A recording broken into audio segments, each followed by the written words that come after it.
All right, folks, we're gonna go ahead and get started, and hopefully we get a few more people coming in.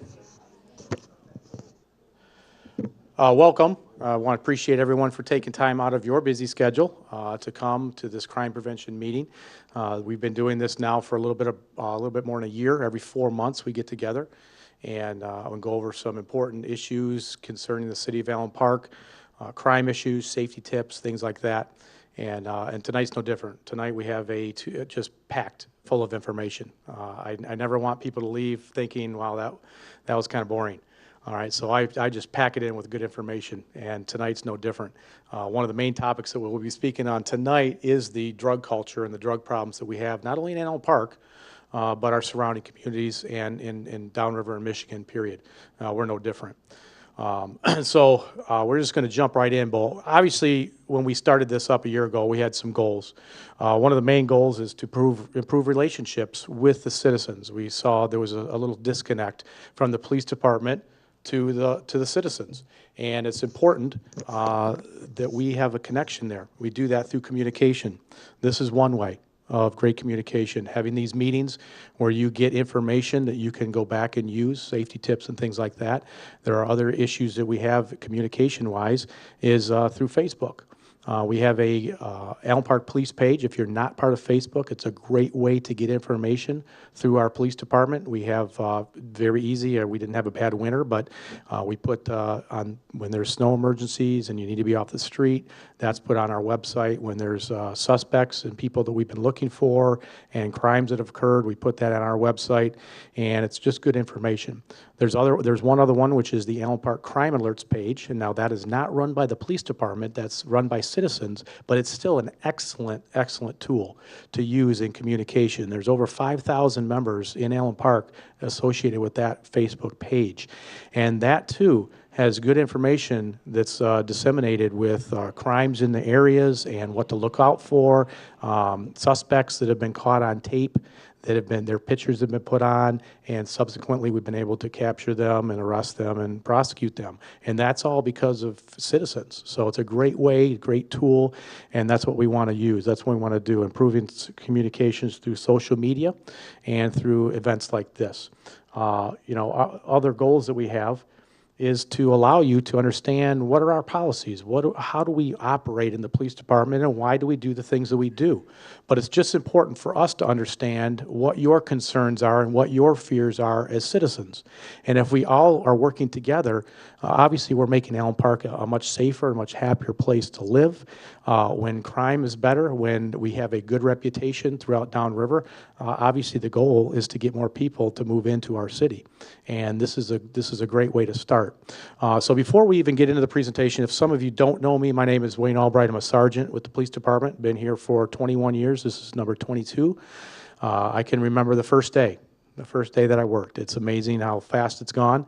I've enjoyed every minute of it. I really enjoy this part of my career now, teaching and training the guys and coming and doing these type of events. I've been able to speak at the schools quite a bit lately, and I really enjoy it. So first part of my career was with the Canine Division. Some of you might remember my dog Magnum way back in the day, back in the 90s.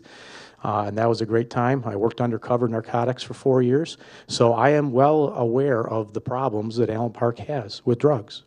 But having said that, you don't have to worry as residents because we don't have a big problem like other cities.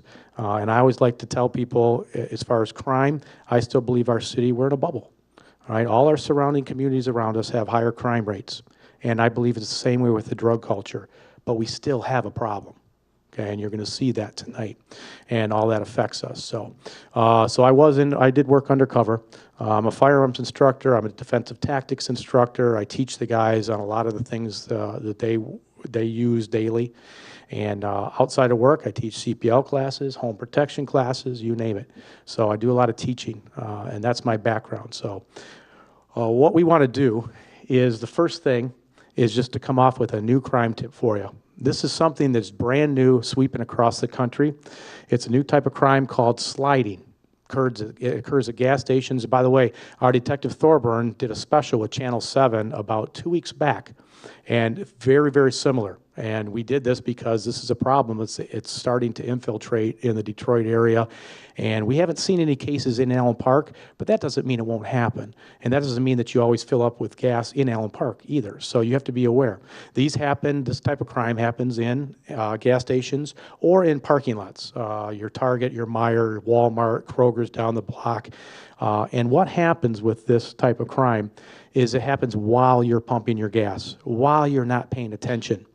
Or while your gas is being pumped and you're actually going in to pay for it, or you're going to go into the Quick Mart there at the gas station to buy some things. And I know I've been guilty of this. I'm sure all of us have. You just leave that car running and you leave it being filled up because those 2 minutes that it takes to fill up the car, that's precious time, and you need to do multitasking, right? You can't just stay with your vehicle. So what happens with this crime? Well, while you're pumping the gas, suspect reaches in and steals items off your car. So these guys, what they're doing is they're watching for people at gas stations, primarily women, that are not paying attention. And as soon as you're pumping gas and you're not paying attention, they walk up alongside your car and they open the door or they reach in a window that's open and they take whatever they can. So that would be your purse, your wallet, your laptop computer, your cell phone, whatever it is. And it's gone before you even realize something's missing. But the scarier part about this is there are some that go a little bit beyond this. And if you are really not paying attention or you've walked into the gas station to pay, they'll actually get in the back of your car. And obviously they're looking for more than just stealing, okay? So it's either a carjacking or even worse. So you have to be very, very cautious. So what do? All right, here's some tips. I'm going to have to keep looking this way because my computer screen's so small and my eyes aren't good enough anymore. I can't read from there. All right, so here are some tips. You want to always lock your car. And I know it's difficult. Most cars, my wife and my car now, I can still leave it running and lock the car, and I can just swipe on the side with the Ford cars. I can still get in. But you might not have the opportunity and an advantage that way. You do need to lock your car. And it's just something that now we have to do. You have to go out of your way to try to be a little safer. Frequent gas stations that you know the gas station attendant, that has video surveillance. And I will say most gas stations do have video surveillance now. But you always want to keep your windows up. In the summertime, if you roll into the gas station, all your windows are down, that's easy pickings. Somebody just walks in and reaches right in and takes whatever, and you don't even know what happened. Because what are we doing? Most of the time we're on our phone. You know, you have to tell your friends on Twitter that you're getting gas, right? You have to update, you know. I always find that funny, updating things like that, but people do. And we have to realize we're not that important. We really aren't. But stay off your phone. Don't leave your car running at the gas station. And just be alert. You need to know your surroundings. That's the most important thing in this type of crime, and you won't be a victim, okay? So we want to get with, before we go to our main topic, we do want to talk about crime in Allen Park, all right? And what's happened in the past 4 months compared to the same time last year. So the last time I gave one of these PowerPoints was back in November. What's happened from November till now? And then we want to compare it to last year's crime, all right? So calls of service. Okay, there's a lot of them, but calls of service mean everything. So in the last 4 months, every call that's come into the police department for any type of crime, any type of question, police response, police reports, police accidents, you name it. And as you can see, we're up a little bit this year, but not much. So call volumes has gone up a little bit. Assault and battery, that's the A and B. Assault and battery is about the same. We had one more the last 4 months than we did a year ago. All right, so pretty good. These are break-ins. Now you see a big discrepancy here, so don't let me get you alarmed. Okay, a lot of times this is about coding in the computer system, and a lot of these, the 46 here that you see for the last 4 months, are not all complete break-ins. We're getting calls of attempted break-ins that no one's been robbed, but they're still categorized as a break-in, a B&E. Also larcenies. Many times larcenies are considered break-ins.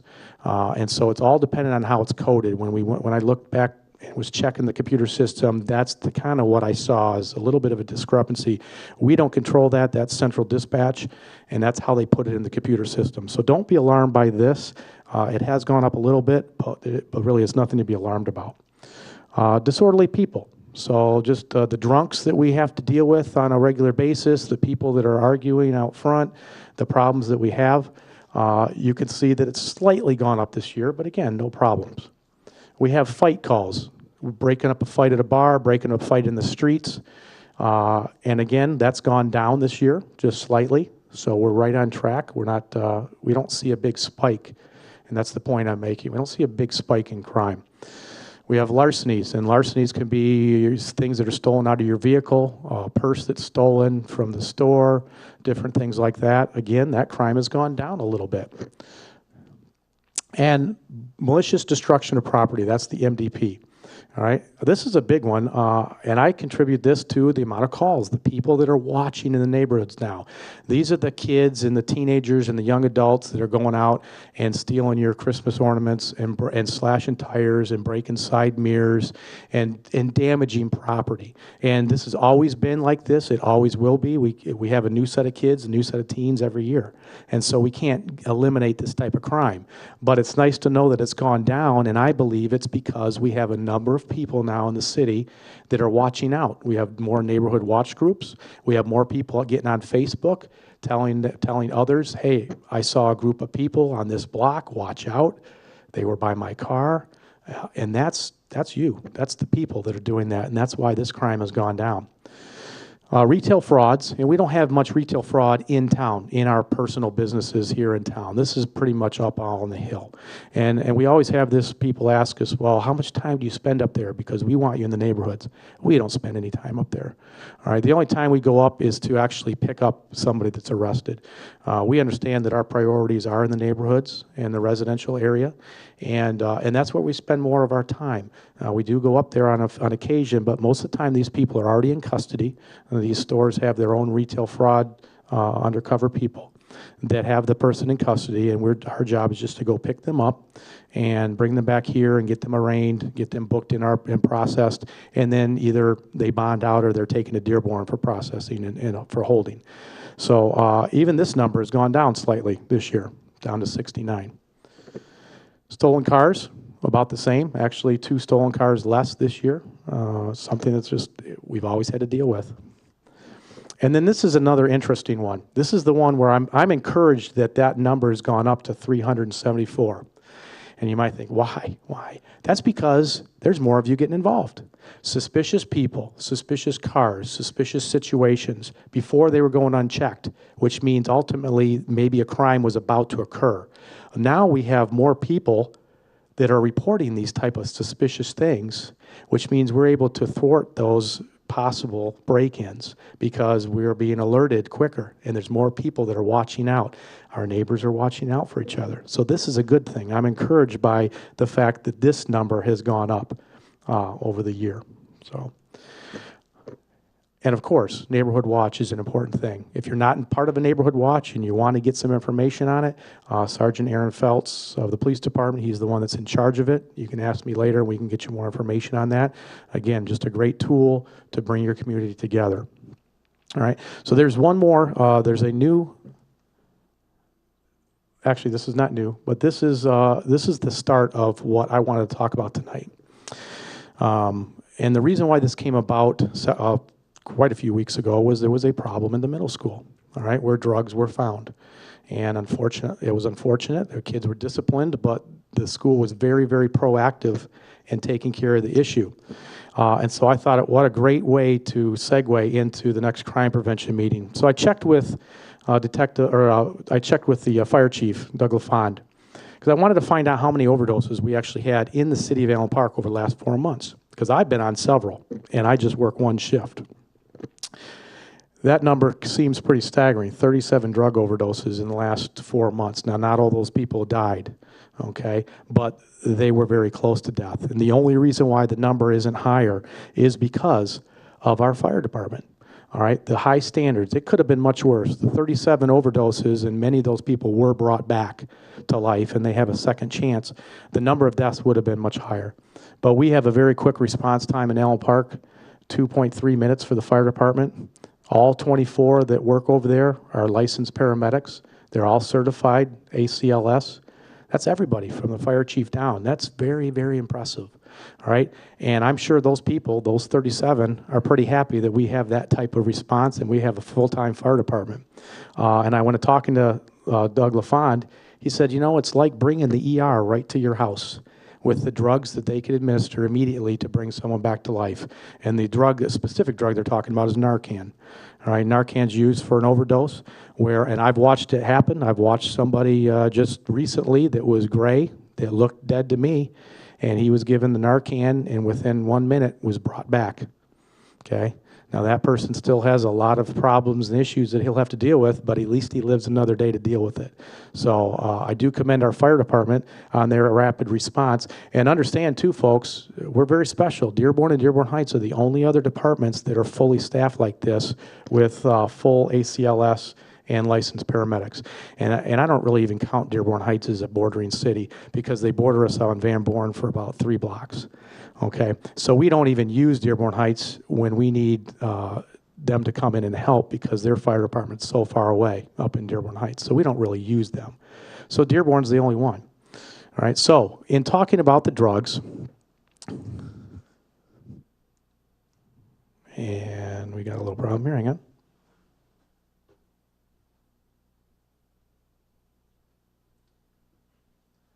All right, in talking about the drugs with the kids, the message is simple. And the message is simple with us, too. Hey, drugs are bad. We all know that. Heroin, cocaine, meth, crack, don't do drugs. And it was a simple message for the kids.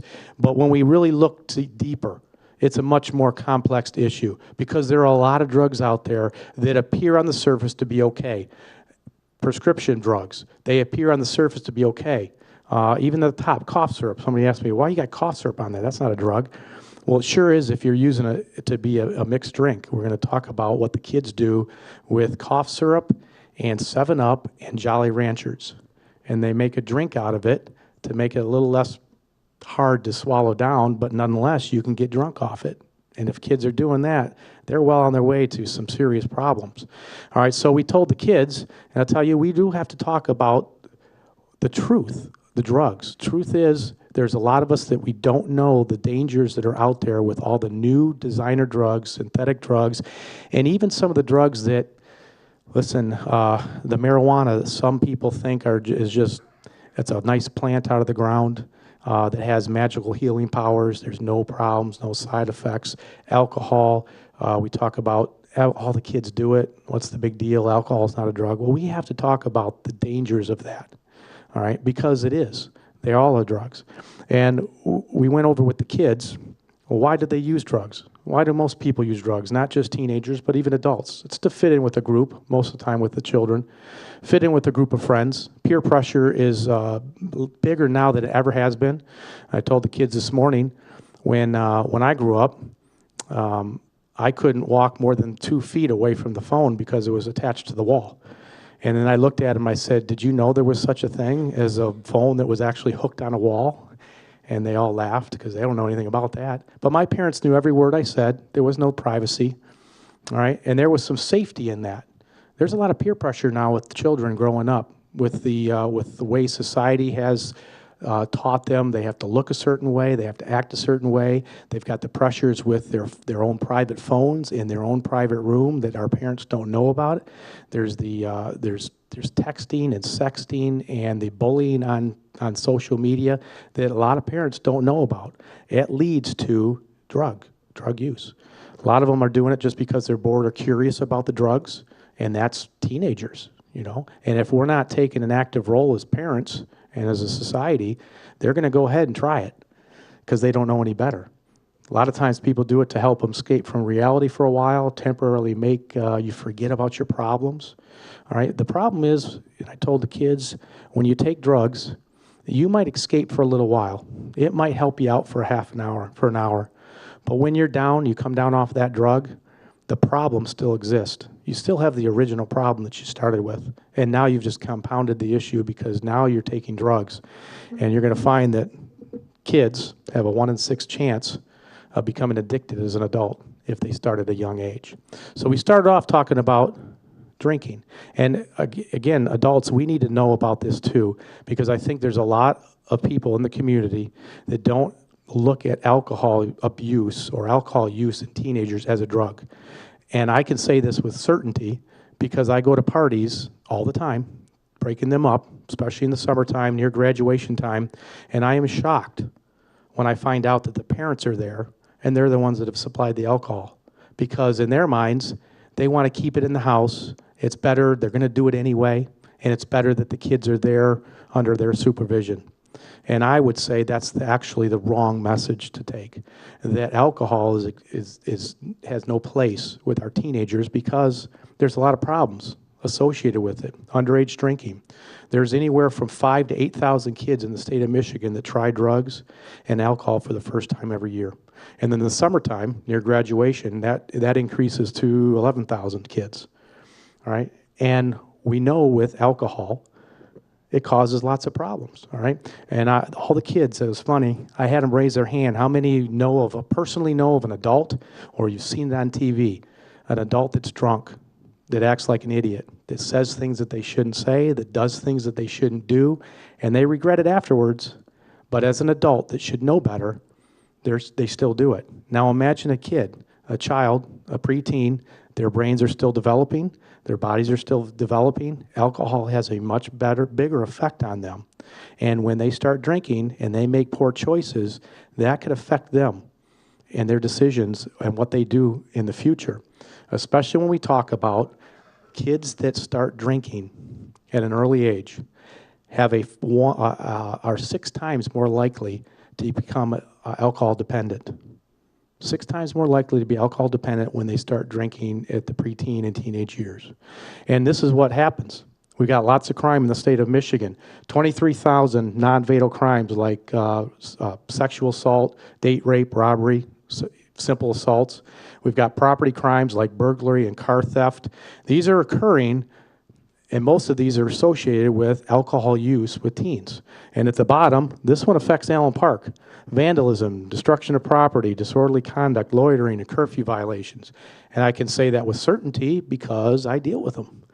And most of the time, when we catch these kids that are vandalizing and stealing your Christmas ornaments and breaking properties, many, many times, it's because they're under the influence of alcohol and they're making poor choices. So when I talk to that parent and I tell them, you're supplying alcohol to a kid, you don't know what they're doing. It's just not a good idea. And so this is pretty dangerous. Now I talked about that purple drink called Purple Drank or Sizzurp. This is what kids are doing now. They're taking cough medicine, Robitussin, NyQuil. They're mixing it with 7-Up and some type of fruit flavor, Jolly Ranchers or something. And they're making a drink out of it, and they're getting drunk. Folks, parents, I tell them, you need to know, even that type of drug, even those bottles, you need to mark it. You need to know that they're not experimenting and they're not taking advantage of that, which is just in the cupboard, because it's dangerous. But the problem is they don't think it's wrong. Why? Because it's glorified in the media. We've got some of their teen idols that sing about it. Purple Drank. There's a song called Purple Drank, sipping on some syrup and like a G6. I'm sure all you are familiar with those songs, right? Yeah, I wasn't either. But there are songs out there that glorify this type of activity. And so the preteens and teens don't think it's wrong because their idols are doing it. And it's just the wrong message and we as parents need to let them know. Here's just some teenage drinks. They're marketed for kids. Up in the top left corner there, it looks like a Monster Energy drink, except that's loaded with 12% alcohol. You've got Cool Whip, whipped cream, 18% alcohol. This one here now just got outlawed, but it doesn't mean they can't get it. That's powdered alcohol. So you can get a can of Hawaiian Punch or some type of pop and take that little pack, dump in the powder, mix it up, and now you got about 18% proof alcohol drink for kids. They can get their hands on this. And this is very dangerous. You've got the pocket shots, which are very small, but it's 100% proof or 40% alcohol. This one, people, I don't understand this one, a vodka eye shot, all right? But there are people doing this, not teenagers, I don't think preteens, but this is somebody that's got a problem.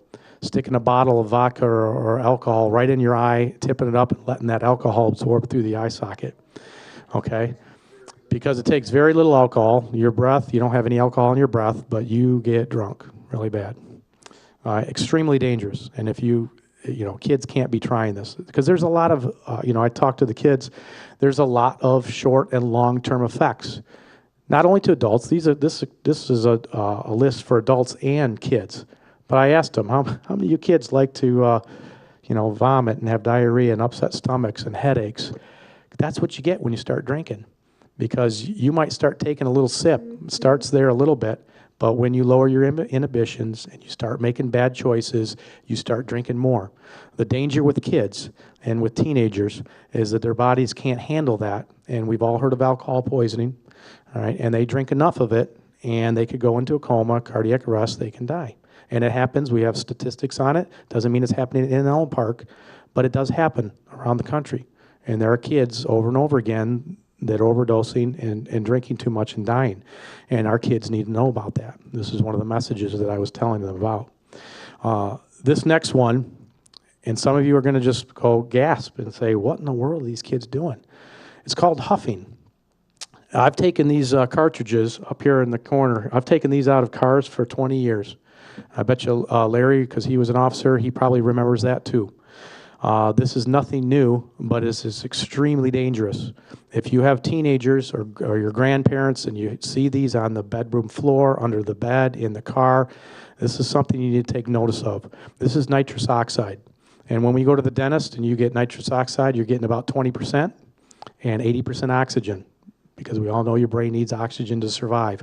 When these kids are huffing these Whippet containers, they're getting 100% nitrous and 0% oxygen, okay? And it lasts about 10 to 15 minutes, but the problem is, or 15 to 20, it starts wearing off within about 10 minutes, so what do? They pop another one before it wears off. So eventually, you do 2 or 3 of them, you're depriving your brain of oxygen, and at some point, you're doing too much, and you lose consciousness, and there are kids that are dying on a regular basis doing this huffing.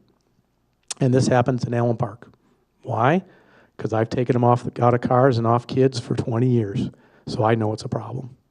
All right, so very, very dangerous stuff. So I'm going to have our school resource officer come up. He's going to give you just a quick update, all right, Officer Marcos Madrigal, and then we're going to continue with my talk, but I'm going to give him a few minutes so he can update everybody on what's going on in the schools. Good evening. How are you today? I'll let you ask some questions. I think you might have some regarding some issues that I had, like Sergeant Albright stated at the middle school. I can explain to you what it was, but I just want to bring you up to date. I did have the dogs go into the high school, and I had no drugs that were located in either the lockers or the cars in the parking lot from teachers or staff. I even put the dogs in the teachers' cars and staff as well. I think that they should be checked as well. 0 results. A few weeks later, we had an opportunity to go to the middle school and do the same thing. It was after that discovery of a gummy bear type pop candy, it's called.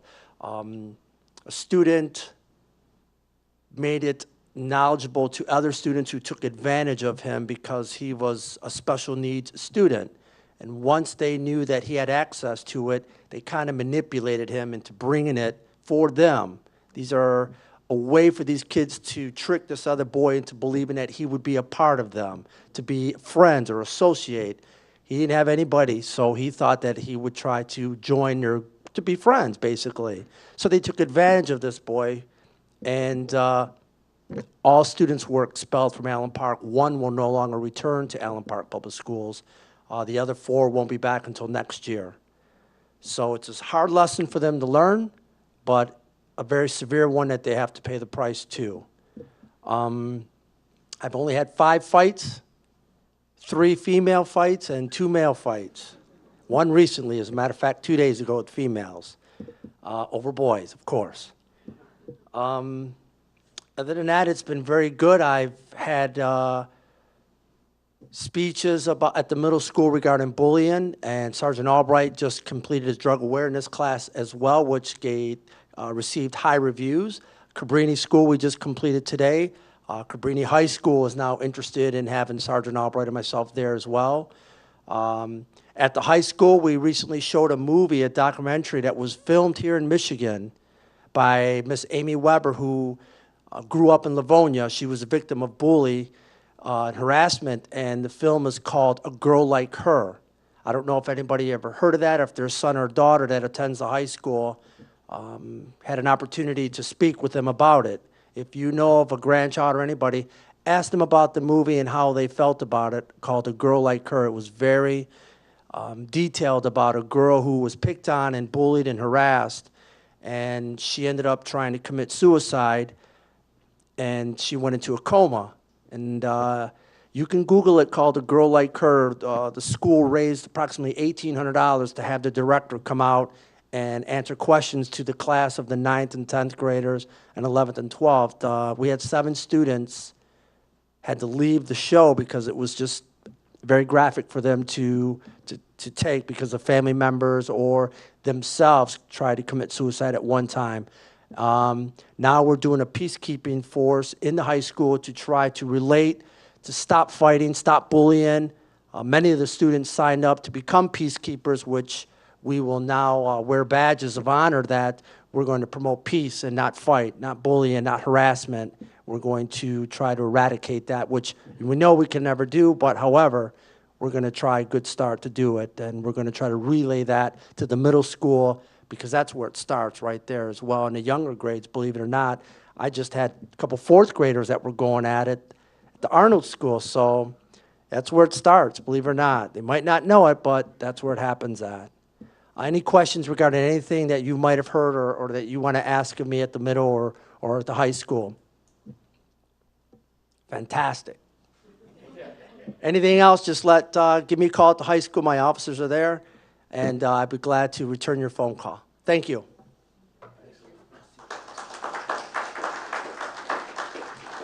So I hope we all appreciate, those of you here and at home, appreciate what Officer Marcos is doing, and also appreciate the fact that we have an excellent school system that's extremely proactive.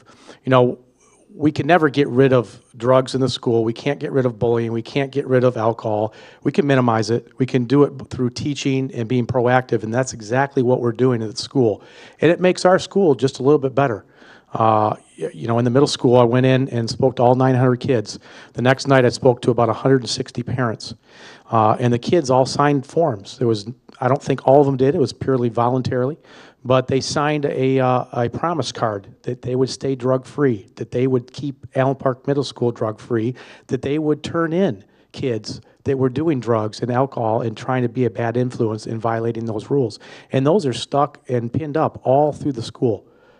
And they each have one that also got put in their lockers as a reminder. So we should be thankful here in Allen Park that we have a very, very good school system that's proactive, and realizing that we can't sweep these things under the rug, because they're always going to be there. We always have a new set of teens coming in and preteens, so it will always be an issue. But it's something we can't sweep under the rug. All right. So this next topic that I'm going to talk about, very, very dangerous, and it's the prescription pill epidemic that not only we have a problem here in Allen Park, our downriver communities, for whatever reason, is one of the largest problems downriver than anywhere in the state when it comes to prescription pill overdoses and misuse. And it is a problem because most people think that the street drugs are the real issue. But we want you to know that it starts with the pills, and that's where it starts, in the home. 52 million people are misusing drugs, and they're using them for non-medical reasons. That means 20% of kids ages 12 and above. We're talking about kids that are starting to misuse these pills that are found in the home. Pills that are good, pills that you use for good things. Your Vicodin, your Oxy, your Percocet, Darvocet, your morphine, things that adults need to help them, all right, with pain. But when the kids start using them, that's a whole other ballgame. It's very, very dangerous. All right, prescription overdoses outnumber heroin and cocaine overdoses, and you'll be surprised at how many in just a minute. But here's where our downriver community comes in. Prescription drug abuse has increased by 4,200% in the last 7 years. It's a huge epidemic. Look, in Allen Park, we all know there's a pharmacy on every other corner. And we're no different than any other city, so I'm not picking on Allen Park. Every city downriver has this. and it's a huge problem. And here's where the issue comes in, and I tried to drive home with the kids. They all agreed heroin use is terrible. They would never, ever do heroin. Never.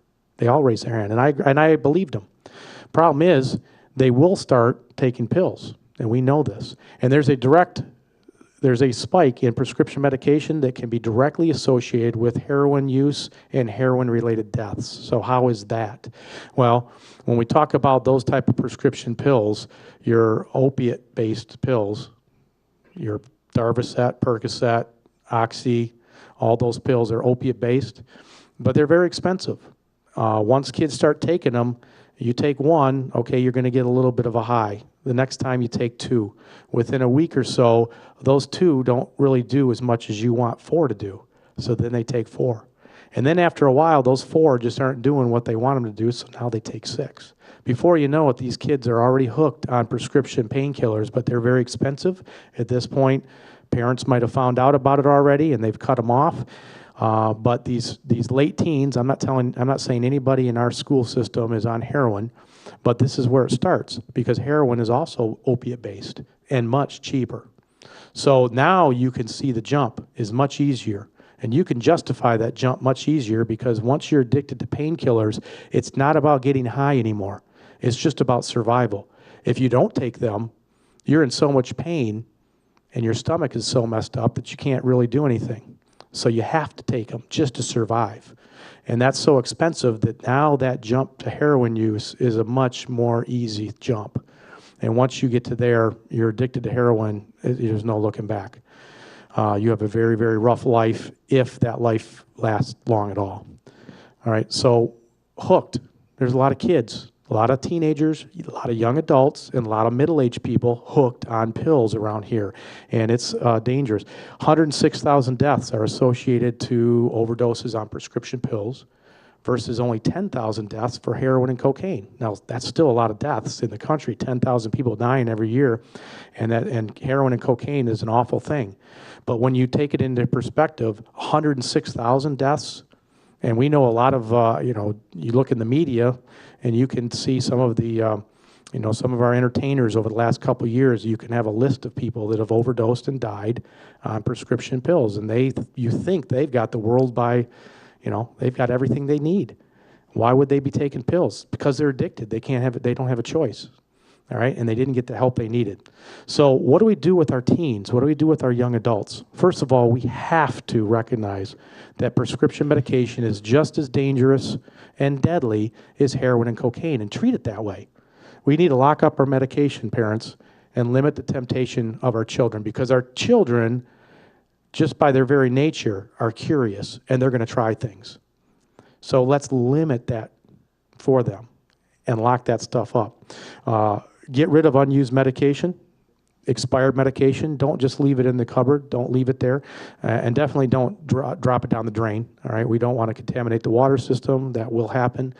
But we do have a drop box right here in Allen Park, right in the lobby. And you can come in any time of the day, any day of the week, and just drop off your unused and expired medication. That's the best way to do it. And then we need to talk. We need to talk about this issue with our loved ones, with our kids, so they understand the dangers of experimenting with this type of drug. And again, when we talk about kids, anybody 12 years and older, they start experimenting with pills, alcohol, marijuana, whatever. They have a 1 in 6 chance of becoming addicted. And I told the kids this morning, I told the middle school, I asked them, anybody want to play Russian roulette? And of course, nobody raised their hands. That's a crazy thing. Anybody in their right mind would never put one single round in a revolver, spin it, and have a 1 in 6 chance of shooting yourself. That's a dumb thing to do. But yet these kids will take a 1 in 6 chance by experimenting with drugs, knowing that they might be that sixth one that's addicted. They will be addicted as an adult, and they'll still take the chance. So parents, don't assume that your child's not going to be curious or get an idea from a classmate or be pressured into something. We need to lock up this medication. You need to talk to your parent. You need to talk to your kids. I give this example. If you found out that there was a parent in Allen Park that left a bag of cocaine on the kitchen counter and their kids got a hold of it, we would all have the same reaction.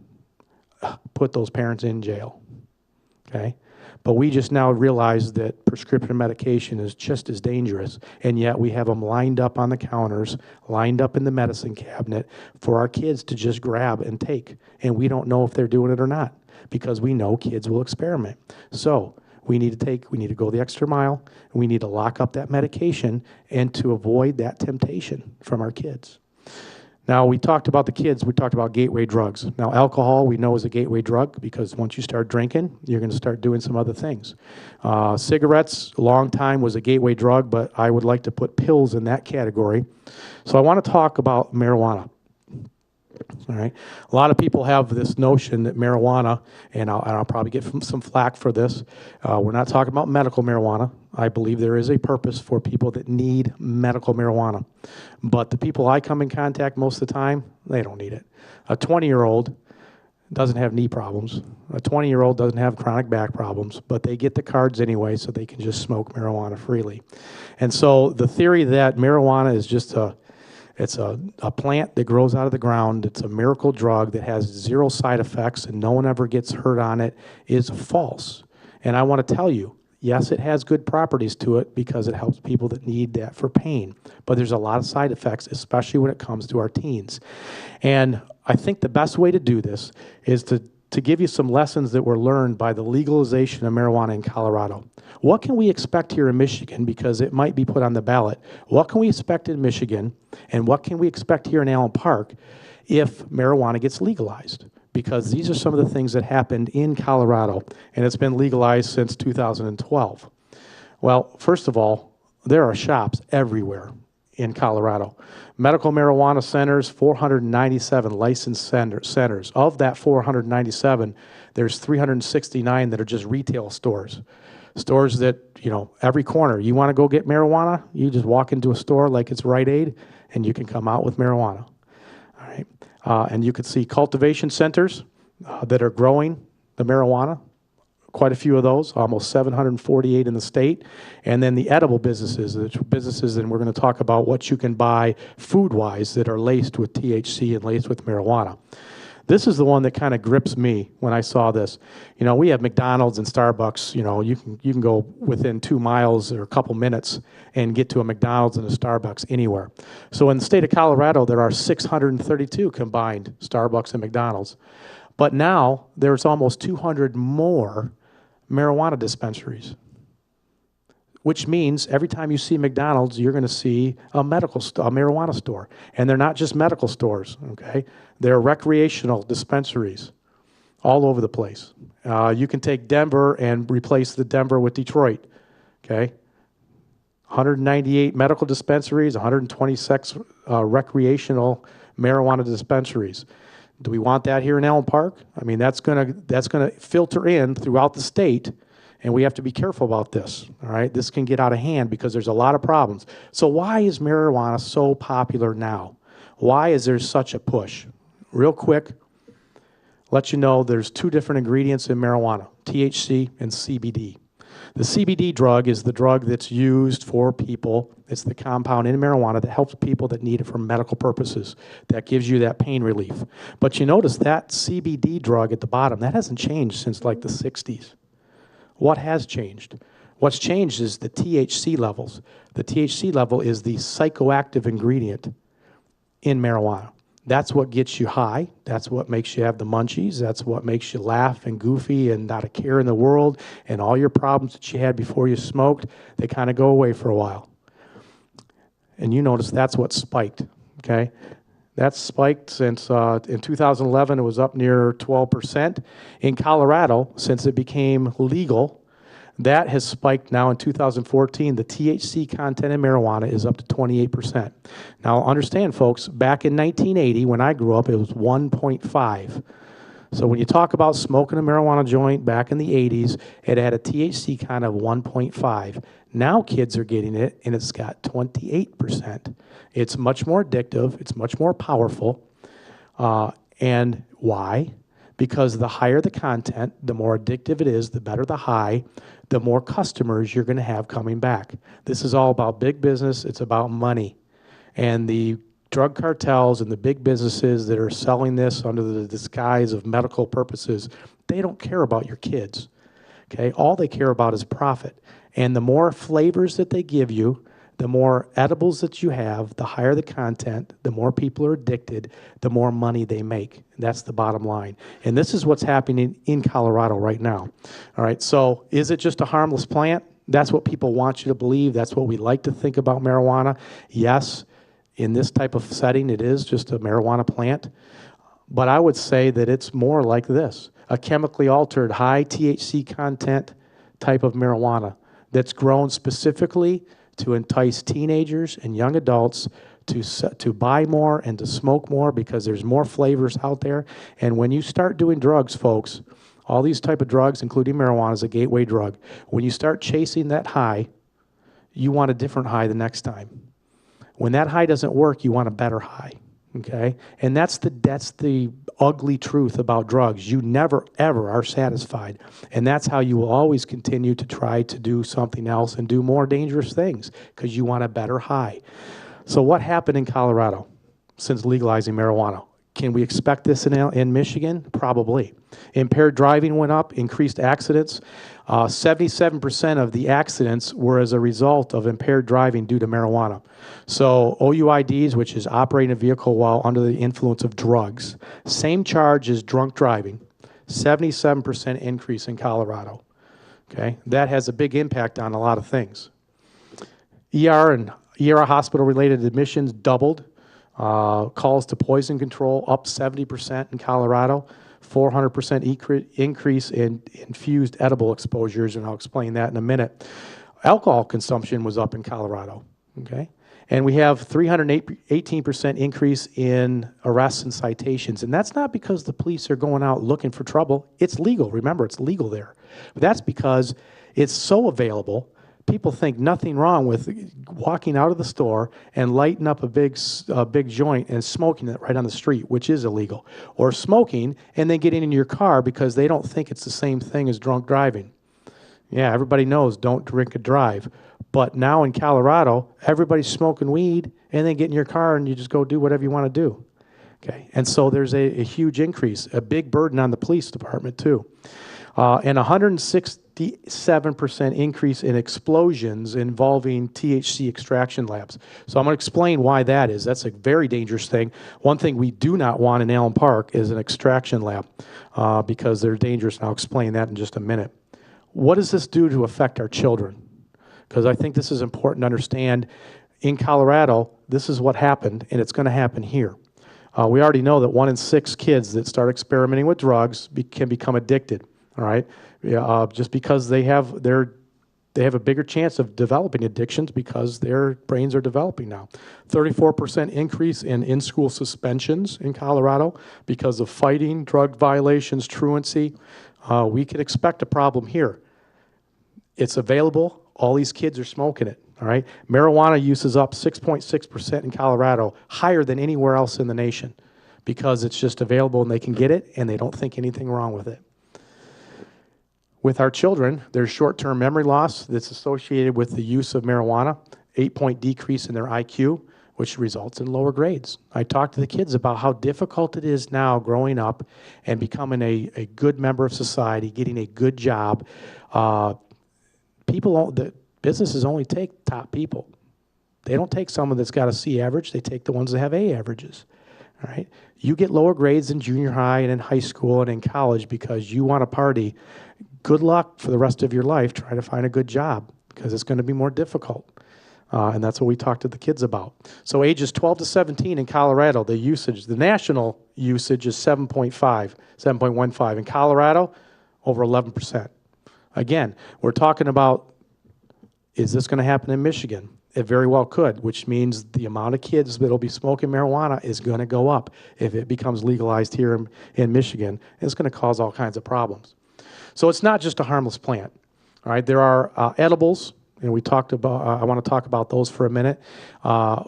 Originally, edibles came out for people that needed them for medical purposes, but couldn't smoke marijuana because of lung problems, or they just didn't like to smoke and have that smell.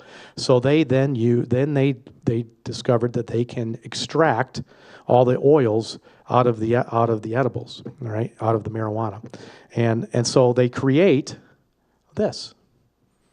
All kinds of food, all kinds of snacks, marketed to kids, by the way, okay? You've got brownies and Pop-Tarts and cookies and gummy bears and suckers, all of them laced with about 80 to 90% THC content. Okay. And so how do they do that? I talked about the extraction part. These are examples of the oils and the waxes that are extracted from marijuana. So what happens is, just like you have a soaking wet rag and you wring it out and all the water drips out, it's a similar process, only it's done chemically and it's pretty dangerous using butane. But they literally squeeze all the oils and the THC out of the plant, which will give you all this different stuff. All right, and this right here is an oil that's about 90% THC proof, and they use this to mix in with their brownies and their cookies and their suckers and to pass out, and kids are getting a hold of this stuff. Here are examples of some of the names of this hash oil. Butane hash oil, BHO, is the process used, butane, to extract all these things. And it looks like, you know, if you see this, it looks like honey or wax or glass, brown glass, amber, golden resin.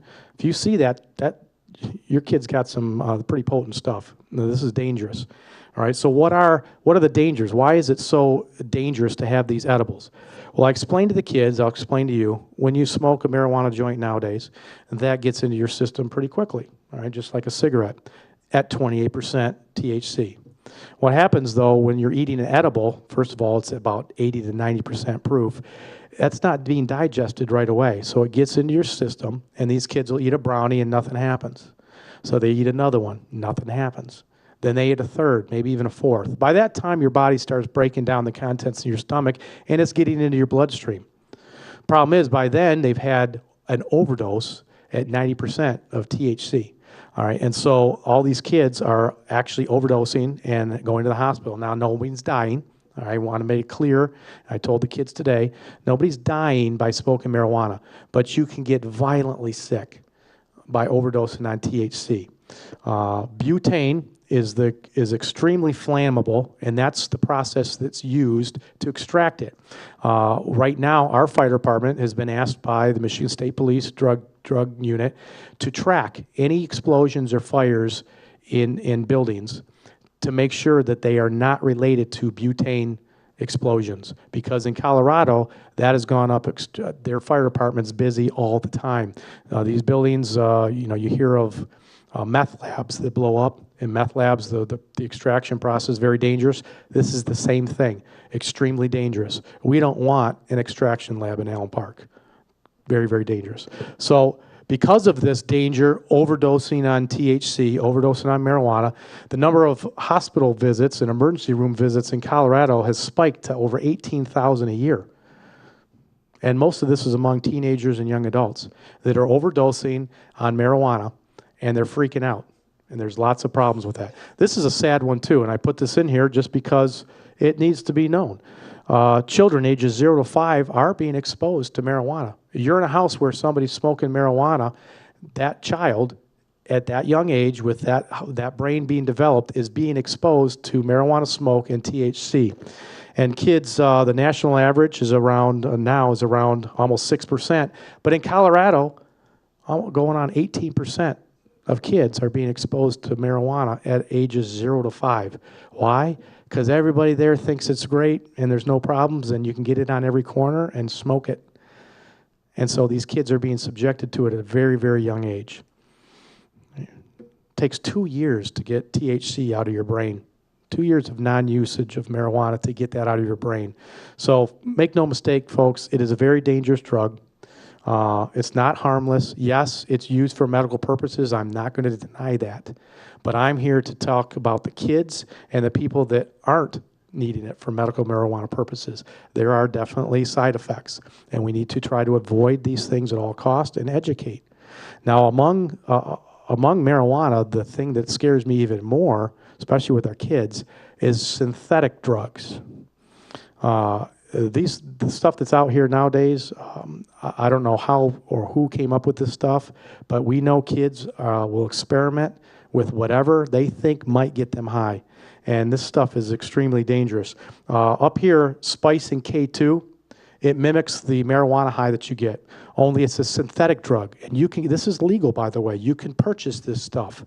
And so kids are getting this at corner stores. I know a year, maybe 2 years back, we had problems with some of our gas stations, and our detectives took care of that because kids were getting a hold of this way too easy. And the problem with this type of K2 spice, Kush, is that from one batch to another, one bag ripped open to another, the chemical compound is different. You don't know what's in it. And so you could have a friend that smokes it and gets high, feels the effect that's like marijuana, and you could open up your package and smoke it, and that could send you into cardiac arrest or coma or even death because you don't know what you're smoking. And there are case after case after case about that. Bath salts, just crazy. That mimics cocaine, meth, and ecstasy, only it's very, very deadly. Why somebody thought it'd be okay to take bath salts, crush them up, and then snort them in your brain is beyond me. But there are people doing that, and it's not a thing that you start off with. But when we talk about gateway drugs, we don't want kids starting off with the alcohol and the tobacco and the marijuana and taking pills, and then they start saying, well, what else can I get high on? Because eventually this is what they get to, and this is extremely dangerous. Molly I talked about with the kids, and that's an extremely dangerous drug. Again, Molly was best known as ecstasy back about 10 years ago, or the date rape drug. And the problem with ecstasy was that there were other chemicals other than MDMA in the pill itself. And so people, the kids, teenagers, young adults are taking them at parties. It was called the date rape drug, but they were dying off this because of the allergic reaction, because of problems with the pills. So they came up with Molly. Molly, they said, doesn't have anything extra in it. It's just straight up MDMA, so it's not as dangerous. It's the pure crystalline powder form of MDMA. It's slang for molecular. So they said, you know, you're going to get your psychoactive, it's a psychoactive drug. You're going to get all the great feelings that you're going to have and the psychedelic colors, but it's not a danger because it's, you know what it is. And the problem with this is that that's just false.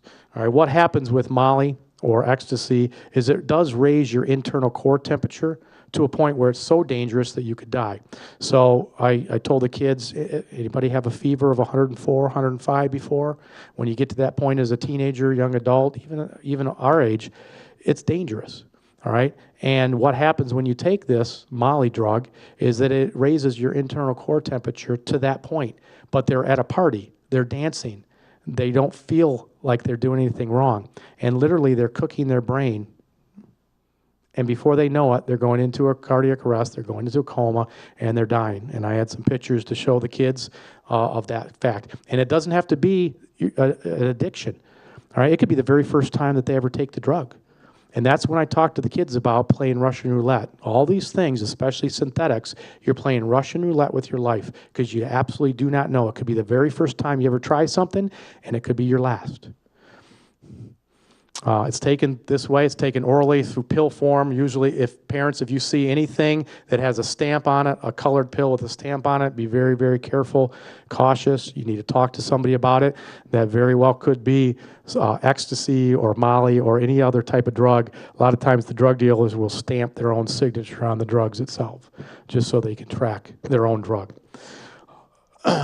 Some of the dangers, as I talked about, with the internal core temperature, but with Molly, you've got your blood pressure that increases, muscle tension, involuntary teeth clenching, nausea, chills, sweating, blurred vision, faintness, and death. This right here, one time. This girl took Molly one time, and that's the result. And her life is forever altered because of one mistake, because she didn't know the dangers. Cloud9 is another synthetic drug, which is extremely dangerous. It comes in liquid form. Again, folks, this stuff, it's legal to actually purchase. It's the liquid form of bath salts, all right? And what's dangerous about this is you can put this in e-cigarettes. It's a liquid that can be put in e-cigarettes and smoked. And this has the compound here, I can't even pronounce it, MDPH, PV. It mimics cocaine and meth. That's what we get out of it. But what we're seeing is that these e-cigarettes, you can put any type of liquid in them that you want, and they're putting this Cloud9 liquid into that and smoking it. Very, very, very dangerous stuff. And the effects within 15 to 45 minutes when it's snorted, They snort instead of liquid, they snort the powder form, and it's within minutes. Gives you hallucinations, agitation, paranoia, chest pain, suicidal thoughts. It basically dumps you into some type of psychotic behavior that's uncontrollable. So you've probably seen every once in a while on TV, I get more clips about this, but somebody running down the street naked, and it takes 10 cops to take the person down, and they're out of control. And you think, how in the world could that happen? It absolutely does. This is one of the effects of Cloud 9, superhuman strength. They're shedding their clothes because their core body temperature is raising so much, and they're going out of their mind. And they have just a breakdown, a psychotic breakdown. Very, very dangerous stuff. Caffeine powder, another legal drug you can go purchase. 100% caffeine powder. This we see more in the college students that need to stay up. They're taking it to stay up and want to party longer or need to study longer. The dangers with this is 1 teaspoon of pure caffeine powder is about 25 cups of coffee all at the same time. So obviously your heart can't handle that. People are dying by taking too much caffeine powder. I mean, you look at the little pill bottle, there's not going to be any warnings on that. They're not going to tell you what to take. And we have teenagers that, if you're not informed on these things, it could be the first and last time you try to take one of these drugs. This is another one. It's called M-bomb.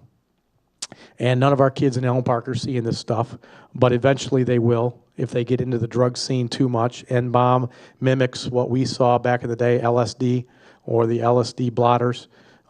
It's soaked. This will be soaked in the liquid form in the N-bomb, and it's very, very dangerous. You can put it on your skin. It can be absorbed through the skin. It could be dabbed in with food or with your drink, and extremely dangerous stuff. Again, I don't know who's coming up with this, but we can't keep up with it as far as police. We can't keep up, but this is only a sampling, and we'd be here for several hours if I put everything up there that's out there. I gave a sampling of some synthetic drugs that are out there that our kids could eventually get their hands on. So I talked to the kids. I said, listen, you got to be smart about this. We have to say no to drugs, but you got to think better about this. The decisions that they make, and I think I hit home with quite a few of them. 3 years in middle school, 4 years in high school. 7 years, you make the wrong decision, that could affect the next 60, 70 years of your life. And I asked them, who wants to have a good job? They all raised their hand. Who wants to have a family, a nice house? Who wants to go on vacations, see the country? Who wants to have a nice car? All these things are attainable, okay? But if you start making the wrong choices and you're the 1 in 6 that can't get out of the addiction, I then asked them, who wants to be a 30-year-old still living in your parents' basement? They all looked at me and nobody raised their hands. Who wants to be on your 3rd arrest for retail fraud and you're 28 years old and you don't have a car because your license is suspended and you don't really have a good job, so you've been stealing so you can support your habit? Who thinks that's a good life? Nobody rose their hand. Of course not. All right? But there's plenty of people out there that did, and they started out. They tell you now they wish they changed their mind. They wish they hadn't started out that way, but they did. They started off like preteens and teenagers with pills, with alcohol, with smoking marijuana, trying a little bit more. Before you know it, they're hooked. And they're the 6th person, the 1 in 6 that are addicted to drugs and they can't get out of it. So we do have some help, all right? And I'm going to leave this up. This concludes our talk. We're going to open it up to questions if you do have them. But I'm going to leave this up there for people at home and you here. We have to get involved as a community. We have to get involved with our kids, with our teenagers. As grandparents, you have to get involved. We have to talk about these issues. The Drano tip line. If you have a house in your neighborhood that you believe is selling drugs, call the tip line. We're trying to get somebody in the police department in the unit now. As soon as we can hire some people and get up to staff, we will put somebody in the unit because it's very important. When I was working Drano back 10 years ago, I was doing about 20 search warrants a year just in Allen Park. All right, so I'm not going to sugarcoat it. We do have a drug problem, okay? It's not any worse than any other city, but we have a problem that has to be addressed. Right now, we don't address it. because there's nobody to address it. But we still have the Drano tip line, Allen Park Facebook page, and the police page, crime alerts page. Get on those. The SUDS group, I was going to have them here tonight, but they were busy. A very, very good group. Stop Underage Drinking and Drugs. And it's much like the DARE program, only much better. They're very, very proactive in the community. It's a great organization. If you want to go online, type in SUDS and look up some of their information, you can. They meet every third Tuesday or third Thursday of the month at 8:30 in the morning at the Guidance Center there in Southgate. And they just have an outstanding program that for people that are addicted to drugs or potentially have that problem. They have lots of programs for preteens and teens and parents to get involved with to hopefully prevent our kids from going down the wrong path. And we work together as a community in this. We work together in the schools, and we can improve our situation here. We'll never get rid of it. Okay, I'm not naive to think that we will, but we can sure lower that number and give more kids in the school a better chance at being productive members of society, coming back, buying a home in Allen Park, getting a good job here, and raising their family, as opposed to the people that I come in contact with still on a regular basis that are 30 years old, living with their parents and fighting with their parents, and we're arresting them. And just a couple days ago, we had the same problem with a 35-year-old male addicted to drugs, taking advantage of his parents. And all we can do is what we can do. The parents have to take him back. They don't know what else to do with him. Okay? And he started off the same way all of us started. Most kids start at a young age, just experimenting. All right? Any questions that we have? Any questions about anything about the crime that we went over at the beginning with Allen Park, in Allen Park, or the actual drug abuse and drug awareness? Yes, sir.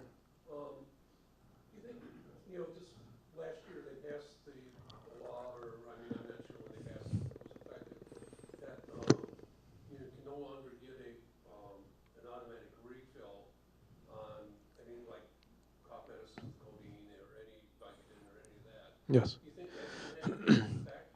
Have you seen anything yet? And the question for people at home is when they passed the law restricting people that are buying the cough medicine and over-the-counter stuff that used to be available, now you need a prescription.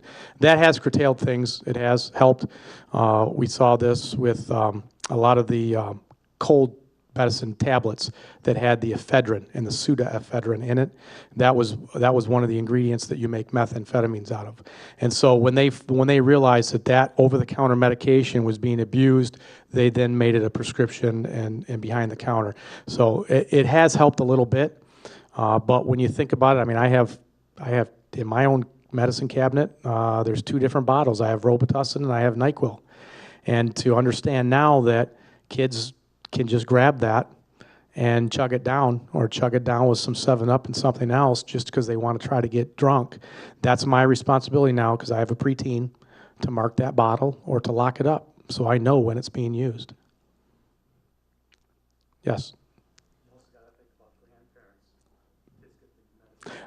Absolutely, and the comment was that we have to think about grandparents too, because unfortunately grandparents are a little bit more naive, thinking that their grandchildren could do no wrong, and there are people that take advantage definitely with medications, and the elderly people don't realize the medications are missing, and we get that quite a bit, by the way. Eventually we'll get a report that we have to take because someone comes in and realizes, all my medication's gone, or I went to get my medication and I realized I should have a whole month left and there's nothing left in my pill bottle. What happened? And we'll end up asking, well, do you have grandkids? Do you have children at home? And inevitably, yeah. Do they have a problem with drugs? Yeah.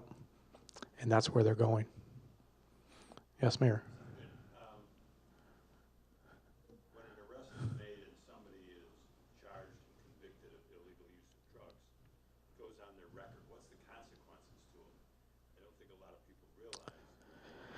Yeah, well, it all depends on the charge, whether it's a misdemeanor or felony. Right now, most of the drugs that we talked about, marijuana, they're misdemeanor charges. And so, although it's on your record, it doesn't have much effect. Many times, unfortunately, in our state, and in most states, these type of drugs they consider as victimless crimes, and so you might get charged with possession or use of a drug. You could be convicted, but there's not going to be jail time. Our jails are too crowded, and so the what we see is we see a generation of kids that know they can get away with it because nothing's going to happen. And so they go ahead and take advantage of the system. And if they do get caught, it's a slap on the wrist. And then they can go right back to it. I don't see it. I don't know what the answer is to harsher penalties, because we're looking at now people that are wanting to take away. I look at some of the candidates, and I'm not going to bring up any names, but they want to get rid of these victimless crimes and not even have them as a crime, and not even put people in prison for some of these. So it's a difficult situation that we're in. And I think the only way around it is awareness and education with our kids. Can't illegal use of prescription drugs be a felony charge? Yes, it depends on how many and what all the drugs have a different schedule, whether it's a misdemeanor or felony. So it depends on what you're talking about. But you are correct. Not to mention having that on their record, even though they're not going to be punished for it. Correct. You go to get a very good career that shows up in your background check, and you can forget it. Yes, and so the comment for those of you at home, which is a very good comment, I think both the mayor and Carl mentioned this, is that you get charged with a crime like this as a teenager and a young adult, and it goes on your record. You might not do jail time. You might think you got away with it, but again, try to go get a good job when you finally straighten out your life, if you do. And you look and you go through an interview and they do background checks and realize you've got a drug conviction on your record. Listen, we all know that getting a good job is very, very competitive now. And unless you're the top of your field, unless you are very good at an interview, unless you have nothing in your background, and then you're lucky, you're going to get the good job. All right, so it's, these kids that are doing this and having this on their record, they don't realize the impact later on in life, what they could have on them. So. One thing I'd like to add is, a lot of parents, they don't know how to confront their children about whether they may be using. And there's the issue of, if I try and find out by asking my kids if they're into something and they're actually not, now there's a trust issue between the parent and kid. And your children don't reach age of majority until they're 18. You can actually talk to your doctor, your regular doctor, and you can take your children in for, just say it's a regular checkup, and they can do a full panel blood screening. Your child doesn't even know that this is taking place. You don't have to tell them. It sounds sneaky, but it's always nice if there is a suspicion. You can find out beforehand if there is a problem that you even need to go deeper to look into. Yeah, very good. If you are having trouble with that, talking with your children, if you suspect maybe they're starting to dabble a little bit in drugs, you don't know how to deal with it, the SUDS organization, it's a great way. They've got programs for parents on how to deal with these situations. If you don't know how to confront your child, if you don't know what to do, they can help you through that process. Any other questions? Yes, ma'am. I do belong to the Facebook pages, get a lot of info off the Allen Park crime alerts. Mm-hmm. The people that are being approached in the parking lots, Yes. for me, even though I'm married and we go everywhere together, the hill, whose responsibility? Meyer parking lot. Yes. Whose responsibility is it for the lighting? Because Taco Bell Mm-hmm. lit up better than the Meyer parking lot. You feel like you're walking in the dark. Interesting. The group up there is the Fairlane Green complex. They're the ones that are in charge of the grounds and the lighting, I believe. And if that's an issue, maybe it could be brought up. Is it? Yeah. Even parking under a light, you're in the dark. Yes. Dangerous, very dangerous. Anyone else? All right. Thank you very much for coming out tonight. I hope this was informative for you. And we'll look forward to seeing you in about 4 months for the next one. Give me 4 months to figure out what I'm going to talk about, right? Thank you.